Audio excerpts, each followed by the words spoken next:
What's going on, guys? This is Miyasin. We actually have a bunch of new cards that I'm going to be reviewing. I knew that we were gonna get more cards, so I was like, why should I make a video on like 5 or 6 new cards when I know that we're gonna get like maybe an extra 10 more? And yeah, we ended up getting way more, so let's jump right into these new cards as soon as I ask you guys to like and subscribe. Alright, now let's get into it. I would consider Dinomorphia to be maybe one of the most unique archetypes in the entire game, and you're about to figure out why soon enough. So the first card, well, first of all, they're all dark dinosaurs, level 4, the main deck monsters, and we only have 2, but don't worry, you're gonna find out why this is pretty cool.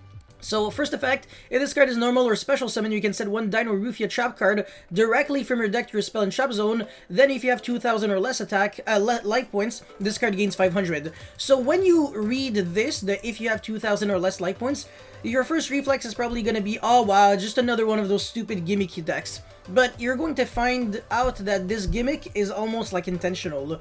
Anyways, if this card is destroyed by battle or card effect, including your own card effect, you can banish one trap from your graveyard, special summon one level 4 lower Dinomorphia monster from your grave except itself. Now, the super unique thing here is that it actually says level 4 or lower, and not level 4. And right now, we only have 2 monsters, and both are level 4. So the or lower is actually giving me the idea or the impression that we're actually going to get way more Dinomorphia support really soon.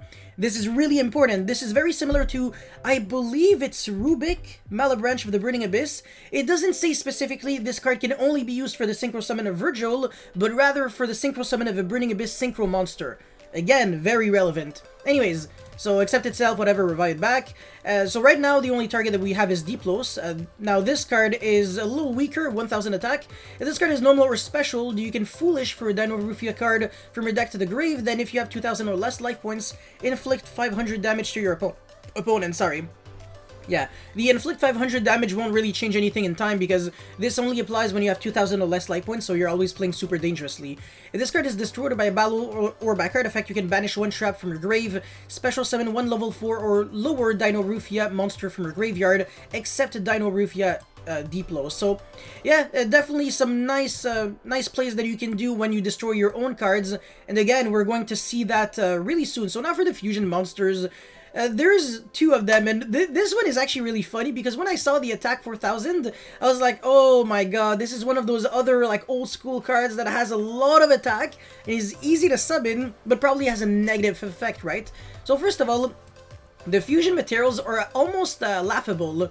2 Dinomorphia monsters with different names. Now you might be like, oh, well, this is a good thing for the deck, right? It's a good and a bad thing because now Super Poly destroys this deck. So yeah, watch out. Every single time we have like a new fusion monster with super easy to summon conditions, it's always the first thing that you have to keep in mind. Super Poly immediately. You can only use a second and third effect once per turn, obviously because the first one is a continuous effect, loses attack equal to your life points. So the strategy of this deck is to have a really just low life point count at all time, so you're always playing on the edge, and this makes your cards infinitely more aggressive. So during the main phase, quick effect. During the main phase, by the way, not your main phase, you're again going to figure out this is really relevant. Quick effect, you can pay half your life points, then banish one Dinomorphia normal trap card, not just trap card. This is also kind of relevant. From your grave, this effect becomes that trap card's effect when that card is activated. So even a trap card that would be like only once per turn, you can still copy it because you're copying the effect and not trying to activate the card. Anyways, if this card is destroyed by battle or by card effect, you can special summon one level 4 or lower Dinomorphia monster from your grave. Exactly the same effect as the first one, I believe. And then we have the Stealth Begia, so 0 attack, 25 defense. Again, the exact same fusion summoning conditions, and it's also level 6. While you have 2,000 or less life points, you do not pay life points to activate trap cards or Dinomorphia monster effects. Notice that it actually says to activate trap cards, so you can use Solemn Strike, Solemn Judgment, Solemn Warning, even when you have like 5 life points. Well, Solemn Judgment, even if you have 1 life point, you can use it. fun fact. But Strike and Warning, you wouldn't be able to. So this is really cool that you get to always utilize Strike, Warning, Judgment when you're on low life points, and it doesn't make you kind of more screwed. So that 2,000 life points, yeah, sure, it's like a very, very dangerous threshold to kind of get to, but when you get to play a card like that, it becomes a bit more interesting. Anyways, when your opponent activates a monster effect, you can, quick effect, inflict damage to them equal to the monster's original attack. So not only are you applying pressure on yourself, but also on your opponent, which is, it's fair. If this card is destroyed by battle or by card effect, same effect as the first one. Alright, now for the trap cards, and this is where we get into the spicy part. You can only activate one card with this card's name once per turn. It's a normal trap card, and it's probably the best card in the entire deck yet. It's a trap trick target, so you get to play 6 starters. During the main phase, pay half your life points, fusion summon one Dinomorphia fusion monster from your extra deck, using monsters from your hand, deck, or field as fusion material. So in other words, this is a Shaddoll Fusion trap card. So it's kind of insane because it's kind of better than Shaddoll Fusion. It doesn't really have just like a weird requirement for that, but it is during the main phase only. So if your opponent goes like Shotgun Twin Twister on standby, you're screwed. And then the other effect is kind of a weak one, and I don't really want to read these effects because I don't think they're ever gonna come up. Besides, the first time that this will hit the graveyard, it'll immediately get banished to use the second effect of this fusion monster in order to fuse for Stealth Bigya. So this is a 1-card combo that foolishes for 4 dinosaur monsters, 4 dark monsters, and then actually gets to summon 2 fusion monsters. So if you're playing Chaos Dragon Legionnaire, you could also apply quite a lot of pressure very fast, actually. So very easy to kill your opponent. Oh, and by the way, being Dark Dinosaur is kind of relevant. Not only can you make... Jeez. You can make the Lagya, Dolka, whatever, but they're also searchable by Fossil Dig, and there's other things that you can do. So yeah, Overraptor, I guess, can search them, but that's actually kind of stupid. Anyways, second card would be Dinomorphia Alert. You can only activate one card with this card's name once per turn. Pay half your life points for the rest of the turn. You can't special summon except Dinomorphia monsters. Also special summon from your graveyard up to 2 Dinomorphia, whose total level equal 8 or less, so you can even just summon 1 fusion monster and that's it. But they cannot declare attacks permanently, I think, or for the rest of the turn. I think the cannot declare attack might still apply to the rest of the turn. Anyways, this is the other irrelevant effect that I don't want to read. The other card, pay half your life points, destroy both 1 Dinomorphia monster you control and 1 card your opponent controls. The same thing as the Unchained Trap card. At the start of the damage, this is actually a counter trap this time, so this is it for the normal traps. Counter trap, at the start of your opponent's battle phase, pay half your life points. Again, they always have the same theme in common. Pay half your life points, special summon 1 Dinomorphia token, dinosaur level 10, 0 attack but 3000 defense, and if you do, your opponent cannot target other monsters for attack while you control that token this turn. Now, when your opponent activates a spell or trap, if you control a Dinomorphia monster, pay half your life points, negate the activation, and if you do, destroy that card, then destroy 1 Dinomorphia monster you control. So pretty hefty requirement. I'm not a big fan of this, but it is searchable in a better way, because this card... it actually does a better job at searching than most search cards because it is not ashable and it doesn't really lose Underdroll. So if you have Fossil Dig, you can technically still have access to 2 full cards, Underdroll and Logbird, which is great. Anyways, the final trap card, it basically just copies a counter trap in your graveyard. Now, this is actually kind of crazy because it copies any counter trap and not just a Dinomorphia counter trap. So you can copy Solemn Strike, Solemn Judgment, etc. So far, I'm a huge fan of this archetype. I think it's really cool. There's definitely potential with this deck. I think the next Dinomorphia monster that we're gonna get is probably gonna be a level 2 monster. And the reason why I think that is because, like I said, we have the confirmation that they do plan, Konami, on creating more Dinomorphia monsters, because otherwise they wouldn't have the level 4 or lower, they would just have level 4, literally on everything. But also, another really relevant thing is that if you have a level 2 monster, you can go for 2 plus 6 equals 8 for this kind of Soul Charge-esque trap card. Anyways, that's it for these cards. Now, I'm going to go super quickly over these cards because I don't think they're super relevant. So first of all, this card, Mega Fortress Whale, obviously you can see that they're trying to do like a Mako Tsunami revamp, but it's not really working out super well because you always have to rely on Umi, and it's obviously a really bad field spell. Anyways, if it's on the field, you can activate this effect. Your water monster monsters can attack directly this turn. Kind of a weak effect, to be honest. During your opponent's battle phase, quick effect, you can target one face-up monster. They control, destroy it, but yeah, sure, it's a quick effect, but only during the opponent's battle phase. What? This card on the field is destroyed by a battle or by a card effect. It has to be on the field, so you can't go Diagram or the Water Choking effect from the hand. You can take one Water Warrior monster from your deck or grave and either add it to your hand or special summon. I can't really think of super generic Water Warriors that could abuse this, but either way, I actually think this card is really bad. Doom Kraken, level 4 Water Aqua, and not Fish, so you can't really abuse the Fish cards in the Fish deck that makes like Bahamut Toad. But either way, level 4 Water is still destined to be pretty good. If Umi is face up on the field, quick effect, you can target one water monster you control, except Doom Kraken and one monster your opponent controls. Special summon this card, and if you do, return the first target to the hand, so it acts as a Trickstar Licorice, and then destroy another monster, destroy the monster that you were targeting from your opponent. So it's pretty cool. It's a Licorice and a way to destroy your opponent's monster. Pretty cool, and it's like an actual true quick effect this time when you have Umi, but still. You have to have Umi, which is kind of annoying. When an opponent's monster declares an attack, you can return this card to your hand, and if you do negate that attack, very weak effect. Now, Electric Jellyfish. 14, okay, whatever. You can only use the first and second effect of this card once per turn, just like literally everything else. You can send one Umi from your hand deck or face a field to the grave, special summon one water monster from your hand. At least you can foolish it from your deck. The rest is kind of really neggy. When your opponent activates a spell card or effect or a monster effect and Umi is face up on the field, quick effect, you can negate that effect, and then this card gains 600 attack and defense. Not too bad, but it would have been nice if it said spell or trap card, but it's not garbage when you think about it, but definitely could be better. Fish Sonar, I actually really like the artwork. Add one level 7 or lower monster that is a water normal monster, or specifically list Umi in its text from your deck to your hand, so you can search literally everything here. Then, if Umi is face up on the field, you can special summon one water normal monster from your deck. That's actually really cool, so it really does reward you for playing Umi, but it's such a bad card that... I know that there are some cards that do copy the effect of Umi on the field, such as this card, Sea Stealth 2, Continuous Spell. So very similar to what they're trying to do with Sanctuary in the Sky. The field spell itself is garbage, complete shit. But you're always heavily rewarded for having access to it because your cards become better.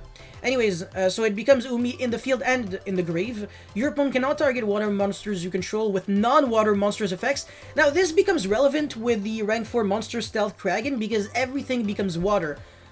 So, yeah, it's kind of funny. At the start of the battle phase, you can special summon one monster that specifically lists Umi in its text, or one water and normal monster from your hand or grave in defense, but destroy it at the end of the battle phase, whatever. And then Karyu Sheen of the Reef. Send one face-up Umi you control to the grave. You can't special summon monsters until the end of your next turn.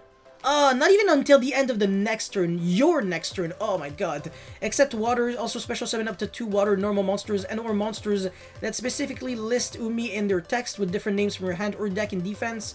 Then if your opponent controls a monster, you can special summon any number of level 6 or lower water normal monsters from your hand or deck.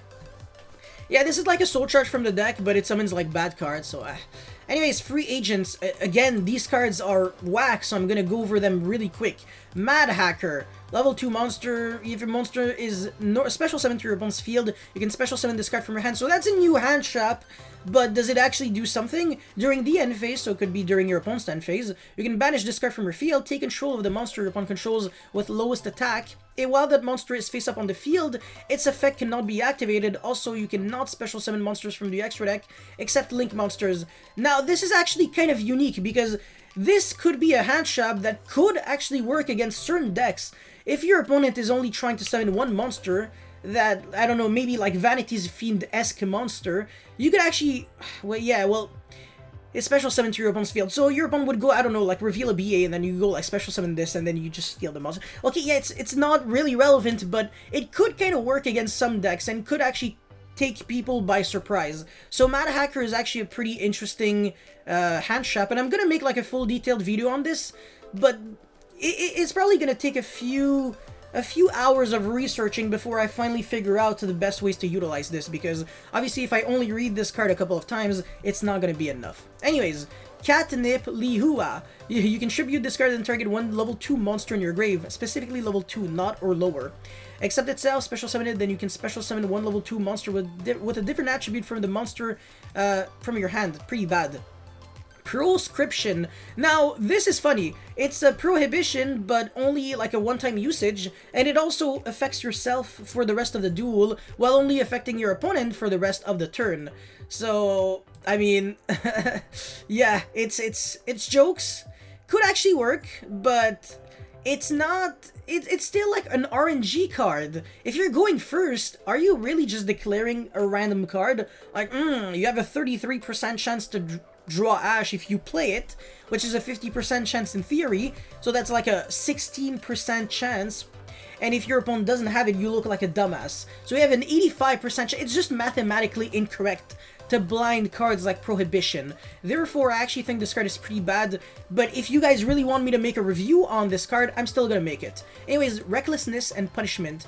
If your life points is lower than your opponent, activate one of these effects. Now, it's easy to have life points lower than your opponent when you are playing a deck that kind of tries to kill itself, like the Dinomorphia deck. So destroy one monster your opponent controls with attack equal to or lower than the life points difference.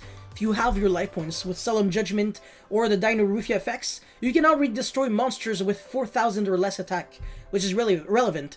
Special summon one monster from your grave with attack equal to or lower than the life points difference. So, two great effects, and it's not once per turn, and it's a normal trap for Trap Trick. I am fine with that. And finally, end of the line, if your life points is less than 100, draw 2 cards. However, if you take a lot of drugs and your life points are even lower than 10, not even like equal to or lower than 10, lower than 10, draw 4 cards instead. So draw an extra 2 cards on top of the 2 cards. So this is the biggest draw power card I think I have ever seen in Yu-Gi-Oh! Beginning of the End and Card of Demise would actually allow you to draw 3 cards, but drawing 4 cards, to my knowledge, well, there is a Yamata Dragon or something like that that draws until you have 5 cards, but it's a pretty bad card, it's a spirit monster. But anyways, Mutant Mutator. Alright, that's cool actually. I'm a big fan of Mutant, so why not? If you control a Mutant card, you can special summon this card from your hand. Yeah, sure, that's pretty cool. You can tribute this card and banish one Mutant card from your hand or deck. Yes, thank you, Konami. Special summon one monster from your hand or deck based on the banished card, but this time you actually lose life points equal to the monster's original attack. Which is fine. The other monsters weren't like that, but it's okay that it kind of got balanced like that. Anyways, the same thing as the other mutant monsters, which is great. Now let's get into the new generic support for old legacy decks. So the first card would be Neroi, the Dream Mirror Heretic. Alright, so it's a level 3 Dark Fiend effect monster, 1000 attack, 1000 defense. You can only use the first and second effect of this card's name once per turn. If this card is normal or special, you can add one Neroi, the Dream Mirror Disciple from your deck to your hand, and you can make this card become light. So, I don't know, this looks like it's pretty cool in the Dream Mirror deck. Yeah, sure. You can tribute one other Dream Mirror so it can be itself. Choose one Dream Mirror monster with a different level from that monster in your deck. Add one Dream Mirror of Joy or Terror, so the field spells, from your deck to your hand, whichever is specifically listed in the chosen monster's text. Jesus, that's a lot to digest. And if you do, special summon the chosen monster in defense. Okay, that does a lot actually, but it's pretty cool. Alright, Simorgh Bird of Extermination. You can only use the first and second effect of this card's name once per turn. If you normal or special summon a winged beast monster during the main phase, you can reveal this card in your hand immediately after this effect resolves. Normal summon one Simorgh monster. This is like the original Flunderee's archetype. And this card is normal summon. You can send one Simorgh monster from your deck to the grave. They're actually pretty good in the graveyard, by the way. Add one Simorgh spell or trap from your deck to your hand. While face up on the field, this card is also wind attribute. Again, just like the original Simorgh monsters. Alice, Lady of Lament. So, I don't know, another lair card? You can banish one trap card from your hand or grave, including grave. Okay, special summon this card from your hand. When this card is normal summoned, you can target one Lady of Lament monster in your grave, special summon it. So you can revive back Lilith, which is relevant. There's also the other Lady of Lament, but she sucks. If this card is tributed or destroyed by your opponent's card effect, destroyed by your opponent's, sorry, it can be by battle, you can add one fiend monster whose combined attack and defense equal 2000 from your deck to your hand, except Alice, so except yourself. Wow, that's kind of cool. I'm actually a fan. So how can we really utilize this in the deck? Okay, well, yeah, it's not, if you could have, yeah, I don't know. There are definitely some flaws with this card. I mean, it's good, but it's definitely not perfect. But even then, I feel like if you can find a way to attribute this on turn 1, after banishing a trap, you can search for yeah, you can't really search for itself to, like, revive back. I don't know, it's a good card, but it's not great. I don't think it, like, single-handedly fixes the Lair of Darkness issue. Ogdoadic Flood, you can... It's a continuous spell. Okay, wow. You can only use the first and second effect of this card's name once per turn. You can send one monster from your hand or field to the grave, then target one reptile monster with a different original attribute in the grave. Special summon it. That's ridiculously good. During the main phase, if a monster is sent to the grave, to your opponent's grave, sorry, you can send one reptile monster from your deck to the grave. Okay, sure. That's pretty cool as well. Wow, this is a fantastic continuous spell. Just amazing. Nice job. Arctic Radiation, another continuous spell. Activate this card by placing 7 counters on it. Wait, what? Oh my god. 7 counters? Does that allow you to use, like, I don't know, hold on. I'm pretty sure there's, like, a card that allows you to, like, steal an opponent's monster when you have, like, 7 counters. The Big Dipper, yeah, you can remove all counters from this card, never mind. Anyways, each time an Arctic monster is special summon from the hand or extra deck, you can remove 1 counter from this card, draw 1 card. Oh my god, what? What? What? It's not once per turn? What? Oh, wait, hold on. From your hand or extra deck? What? This is nuts! Oh my god, once per turn during each end phase, you can target 1 Arctic card in your grave, except Radiation, shuffle it into the deck. Oh my god, what? That's insane! You gotta be kidding me! That's actually insane! Oh my god! What? You can draw at the speed of, like, oh my... This honestly might be able to fix the Arctic problem. Oh my god. You can literally summon, like, you can draw 4 cards turn 1. Super easy. So, yeah, this is very nice. Even this card, Ogdoadic Flood, is fantastic. Alice is good. Simorg is also good. And this, I don't know if it's good or bad because I don't know the deck. But, yeah, I'm positively surprised and, yeah, this definitely made my day. So thank you guys so much for watching this video. I don't know what you guys think of these new cards, but please let me know in the comment section below. Don't forget to like and subscribe, and I'll see you guys next time. Peace.